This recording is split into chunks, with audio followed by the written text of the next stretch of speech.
All right, so I'm doing this a little bit differently because we didn't have SI last week, so I'm going to do the review and post it on YouTube, and then you can look at it and refer back to it. So the things we need to go over are 6.2, 6.3, and 6.5. So the first one, standard normal distribution. There are three key properties. It is a bell-shaped graph, so you have your graph that looks like this, and then your mean is going to be 0, and your standard deviation is 1. So remember, with using the empirical rule, it's the mean plus or minus the standard deviation, mean plus or minus 2 times the standard deviation, and mean plus or minus 3 times the standard deviation. So that just basically means that this one's going to be 1, 2, 3, and then going the other way, it's just going to be -1, -2, and -3. So that's because your mean is equal to 0 and your standard deviation is equal to 1. So uniform distribution is just that your values are evenly spread out over the range of possibilities. Because of that, it makes the graph look rectangular. So you're going to have something that looks like this, and if you refer to Dr. Brad's PowerPoints, he actually gives you one. But otherwise, everything else is still the same. So 1, 2, 3, -1, -2, -3. Then you have your density curve, and the total area under the curve is equal to 1 vertical height that is 0 or greater. So basically that says the curve can't be below the x-axis. So basically I can't have a curve that looks like that. It also has a correspondence between the area and the probability. So the standard normal distribution, this is what it looks like. I drew a picture of it for you, but to give you like a better look at it, this is what it is. I already explained it. If you want to look at it again, I'm also posting this PowerPoint so you can take a look at it. Here are the Excel functions. Memorize this page. You need to know it. Alright, so you have your normal distribution, so it's going to be norm.dis. Don't forget your equal sign before it. It's not in here, but it's still there. Equals norm.dis, and then you're going to put in the x, the mean, the standard deviation, and then whether it's cumulative. So it'll be either true or false for that last one. It's true if you're doing like 0, 1, 2, and 3. It's false if you're just looking for one probability. So it'll return the normal distribution for the specified mean and the standard deviation. So it returns your cumulative probability. Very, very, very seldomly will you use false in this one. You will usually use true. The next one that you do is the normal is equals, don't forget your equals, I'll write it in there again even, equals norm.s.dis. So this one you're just going to put your z, comma, cumulative. Again, you're usually going to use true here. This will give you your standard normal distribution. So if it has a mean of 0 and a standard deviation of 1, it'll give you the cumulative probability. The next one is norm.inverse. Again, equal sign before it. And then you'll do probability, mean, standard deviation.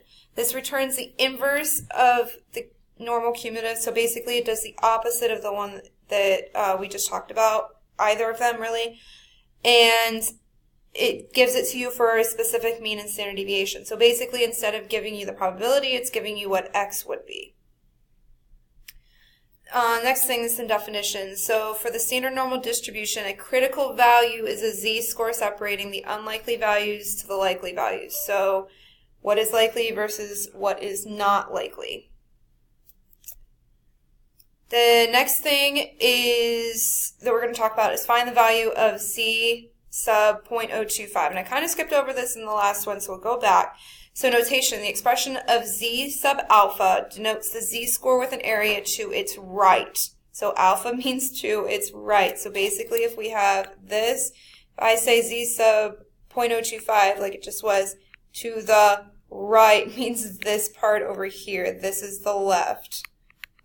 It's the biggest thing people forget, which is okay, but I'm just trying to make it clear. So because it's to its right, we have to do 1 minus. So, which is how we get this number right here. So we use the inverse probability because it's returning the inverse. So we can look at that one again. We're using this one right here because we're looking for x. So because we're looking for x, we're using the inverse, norm s inverse. So it returns the inverse of the standard normal distribution. So it gives us what we want for z. It's a variation of this one that I pointed out. I don't see it actually described here now that I'm thinking about it, but it's okay. So all you have to do is literally type that in. And you, instead of typing this in, you can even type in 1 minus 0.025, which is the number that it gives you right here. And when you put that in, it's going to return what this would be. So basically, Excel is going to spit that out. The other thing that you need to be familiar with is the table A2. So if we look at the table A2, we can find that z-score as well. So we have 1.2. So basically we get this, 1.96. So if I say what is the z-score of 1.27, what you're going to do is you're going to find the z, and this is from the left, cumulative area from the left. Very important again. Make sure you're recognizing whether it's from left or right. So basically if I say what is 1.27, you go to the z here, and you say, oh, here's 1.2 right here. And then you're going to find 0.7, and then you're going to find where they intersect. So basically, I'm doing the opposite of what I did on slide 6. So the way you would denote that then is this graph. So if you wanted to draw a graph, if you were looking for the area when you were given the z-score of 1.27, then you can use this table here.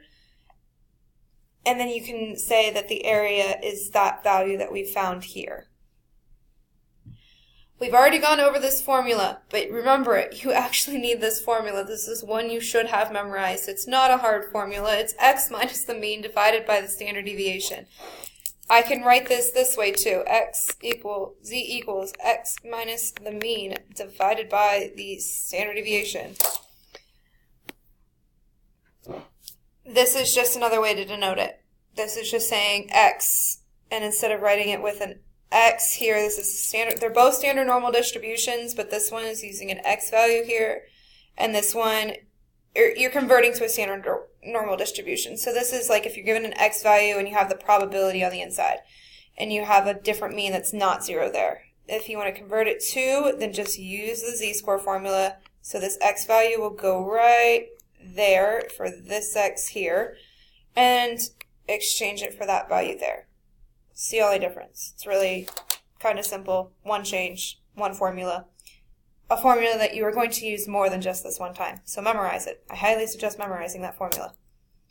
Alright, if we continue to go. An example, aircraft cabins. And I'm literally just taking some of his PowerPoint slides and going over them with you. So it's pretty great. You've already gone over this in class. I'm just re-emphasizing that you should probably know these things. Alright, so when designing aircraft cabins, what ceiling height allows 95% of men to stand without bumping their heads? Men's heights are normally distributed with a mean of 69.5 inches and a standard deviation of 2.4 inches. With a z equal to 1.645, a mean, which is also known as mu, is equal to 69.5, and a theta is equal to 2.4. We can solve for x because we are given that. So basically, if we remember this formula, z equals x minus the mean divided by the standard deviations. We use that. Alright, I can change this around. Z times the standard deviation equals x minus the mean, and if we weren't looking for x, we'll do z times the standard deviation plus the mean equals x. That's all he did. He just took this original formula and wrote it this way instead. Same thing. So they found the x value and they used it here. So we know this. Now we're trying to find this x value because it's asking, can we solve for x? We can solve for x, and allows 95 of men to stand without bumping their heads. So like it's saying, what height should I make my aircraft ceiling so that people don't bump their heads? That's what it's asking. So all you have to do is change the formula like I did and then solve for x, which is exactly what he did there. And then he gets this answer, just plug in the numbers. Alright, so if we continue on here, the central limit theorem. Basically, you're given the values that you were given previously in the slide, and now you're saying, okay, we're taking a group of randomly selected people from the randomly selected people, and now we're testing it again. So the random variable x has a distribution, which may or may not be the normal, with means of mu and a standard deviation theta. Simple random sizes of all size n are selected from the population. So basically we're finding the population normal distribution. Now we're finding a group from the population normal distribution. The sample are selected so that all possible samples of the sample size n have the same chance of being selected. So basically it's a random chance. So the central limit theorem tells us that for a population with any distribution, doesn't necessarily have to be normal, that the distribution of sample means approaches a normal distribution as the sample size increases. So basically, as I'm taking a sample size, if I start with 30, it's going to become more normal as I take more people. So from going from 30 to 50, it'll become more normal. From 50 to 100, it becomes more normal. And then this is just the foundation of estimating population parameters for later hypothesis testing. Rules that are commonly used. So you need a sample size that is larger than 30. The distribution can be approximated reasonably with this amount, and then as it becomes larger as well. So the other thing is if the population is normally distribution, then you can do it for any sample size. So if it's not a normal distributed population to begin with, your sample size has to be at least 30. If it is already a normally distributed population, then you can do it for any sample size, not just for 30 or more. So then this is just some more notation. So basically this is just the critical value mean. And this is just the critical value standard deviation. All it means, they mean the same things, cell standard deviation and mean, it's just their critical value standard deviation and means.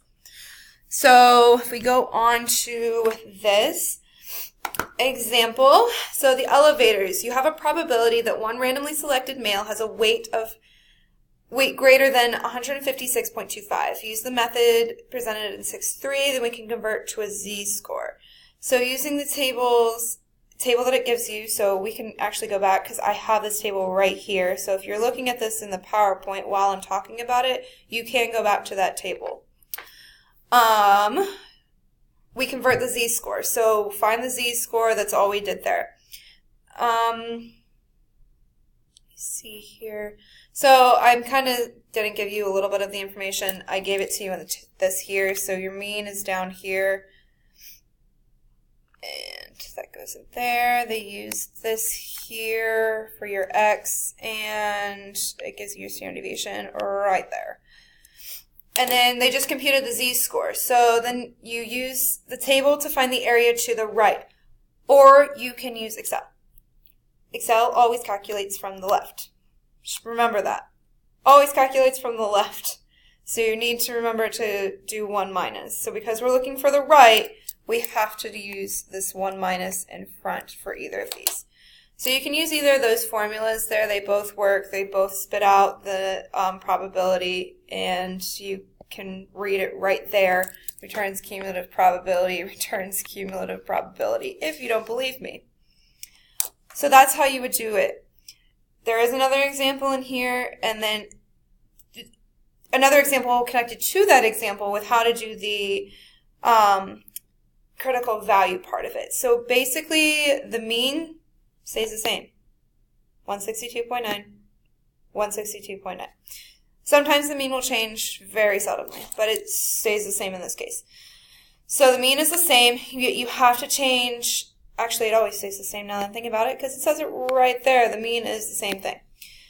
All right, so the next thing you do is calculate for your new standard deviation. So all they did is take the standard deviation from the original one. So the standard deviation from the original, which is 40.8, and put it in here, 40.8.